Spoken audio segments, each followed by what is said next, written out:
Good morning, Reed here, back at Orchestra Farm. Thanks for joining me on my morning walkabout. Nice to have you viewing this. And where are we at? We're mid-April here. Kind of curious if the ground is firming up at all.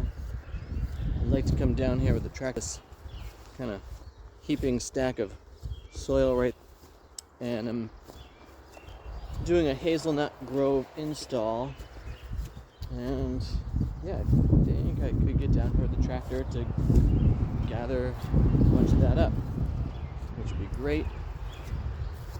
And I'm kind of curious. Oh yeah, check this is neat. So this clump here is actually garlic. I'm not seeing any potatoes showing up in this area just yet. Probably just need to mow it all down. Oh, that's cool. The currants are starting to flower, and they are completely covered with grass. You can see I have not gotten down here yet with a weed whacker. You can still see there's pools of water just there, which is oh yeah, and this path is definitely still underwater. Okay, well that's that. Big question of, will the farm be dry enough to actually come and farm down here this year? Because ideally this path I'm walking through, you could hear the grass at my feet, needs to be tractored. Oh, that's an interesting little path there.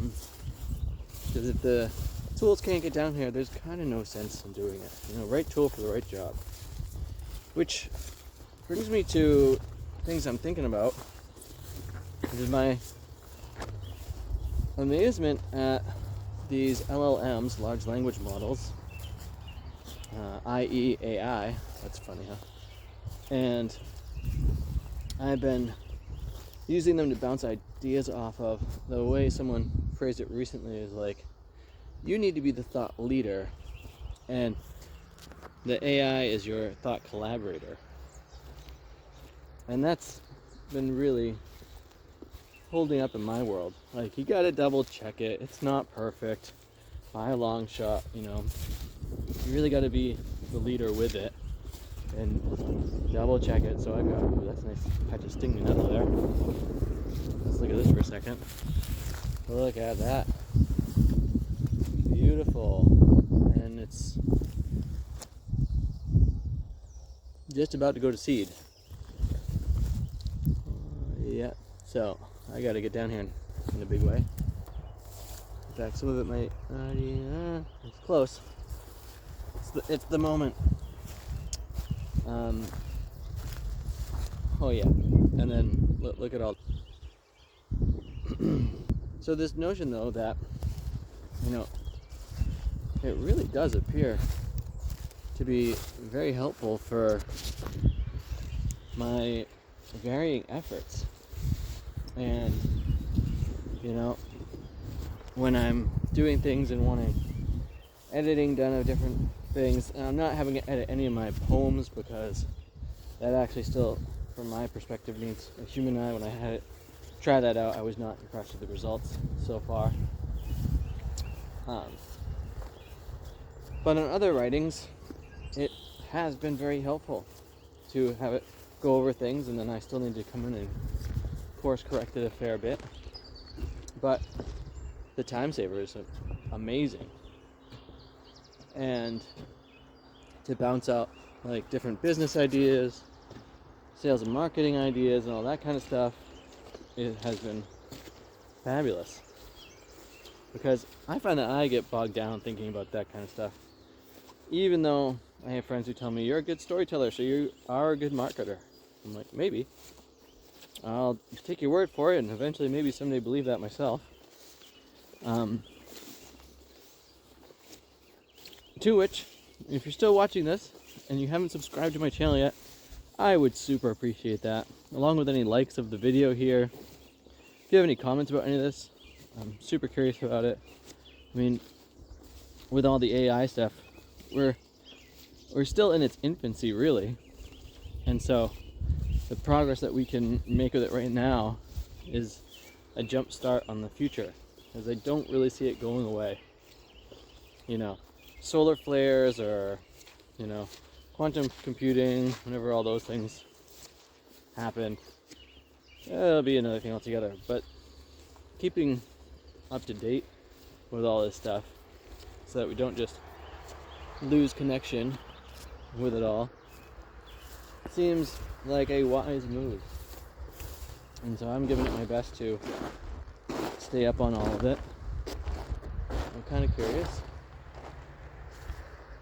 I got an apple tree over here that's leafing out. I got blackberry that's coming up in a big way. I got some raspberries that are coming back, which is great to see. And the sea buckthorn is happily leafing out. The mulberry, my wife's mulberry at home, is leafing out, and this is starting to get the buds. And the autumn olive is, you know, it's leafing out, but this branch over here looks a little sad, whereas those ones look mighty. It's interesting, it's got some curious growth happening. Let's just check this out for a sec. So here's like a nice branch of growth, but here it's like, what's happening? It's almost like it's getting attacked by something. But then back here there's a branch coming up, and that's got some good growth on it. And then in there you can see some nice growth. So I wonder if maybe it's too wet down here, or is there some disease that's attacking it? I don't know. But noticing things like that makes me think I might just prune it back kind of heavy if it shows that those parts are indeed sad. Maybe it got too cold one night down here for it. That could be a thing. We are in a frost pocket. So, and you know, that gives me this idea of it is both totally springtime here, and we're still at that early spring moment where you do get those cold nights. You gotta, you know, protect certain things if they're too tender. The josta berries are starting to flower. I'm super excited about those. And this is a cool spot. Can you see the water rippling down there? And you know, when we're working on different projects, it's good to recognize, like, you know, when you got to kind of keep it close to the chest and give it that extra protection, and when it's time to bring it out to the masses, to the people, to share it. To which, you know, one of my questions to my AI board of directors is like, hey, should I just launch my email list now, or wait until I have it refined? And they were adamant to wait for it to be refined. I was like, okay, that was my hunch. And I was really hoping to have it done, you know, at least by the end of spring. But as my time is actually pretty crunched for space, and just seeing how slow my process actually is, I'm kind of just taking off that time frame piece, because I don't want to give you all something that's I don't feel good about. And the importance of projects and waiting for them to be at that space of we do feel good about them to deliver it to everybody else. So I hope your projects are going well, that your timelines are on point. If you got any questions about all that kind of stuff, I'd love to hear them. I'll do my best to respond to people in the comments section here. And if you're a person out there that's like, hey, do you want me to, you know, help you make your YouTube channel better yet? You're probably looking for money, and I'm not at the point ready to do that. So check back in another year or so. I might be ready to do that. With that, I hope that you all are having too much fun.